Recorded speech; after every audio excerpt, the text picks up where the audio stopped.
One of the executive orders that he put out is he's wanting to work with the ATF and redefine who is or who is not a dealer. And the ATF, I think it's like what, 18 U.S. Code 921 or 923. They define what a dealer is. I mean, it's pretty clear. It's not vague at all. And one of the things that he had put out in these executive orders is they want to redefine what is a dealer, and they left it so open and so vague that now the questions that a lot of people have are, okay, does this mean, if your grandma sells a firearm to somebody, does your grandma have to go out and get a federal firearms license and do everything that one has to do in order to maintain that license and be compliant? I mean, did it seem clear to you? Start with you, Jason. Well, we're all gun enthusiasts here, so I can't even count the amount of times that I've been to a gun store and I've taken in a couple of guns that I have and I want to sell them off to the dealer so that I can get the money back and buy what I really want. Exactly. It does not specify if I can do that. Can I do that? Or do you need an FFL? Exactly. Am I supposed to be an FFL? Is that the eventual goal, to make us all FFLs? Again, another part of some kind of greater registry that we all have to be a part of before we can even sell to a licensed dealer. It didn't say that. And Colin, I mean, the very first handgun that I ever bought, I had rifles already. The very first handgun I ever got was a 38 Smith & Wesson Airweight, hammerless.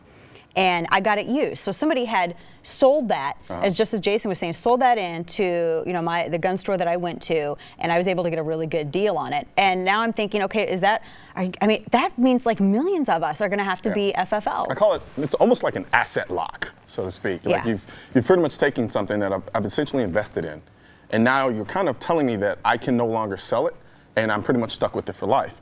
But one of the bigger issues that I saw about that, and how broad the definition, if you can even call it that, was the idea that it would require somebody like you and I to have to become an FFL. Now, to the people at large who don't really pay attention to this issue, they think, okay, what's the big deal? Just get an FFL license and call it a day. I live in an apartment complex. I can't get an FFL. I can't. That's something that the apartment complex would have to sign off on. They'll never do it. Ooh. If you live in if you have a house, or if you say like in a townhome or something like that, and you have an HOA, you can't get an FFL. They have to sign off on it, and that's rarely going to happen. So the idea that they just make everyone an FFL dealer and just call it a day so that everybody gets background checks, it's a fallacy, because not everybody can get it. And you and I know how hard it is to get an FFL, but people at large don't.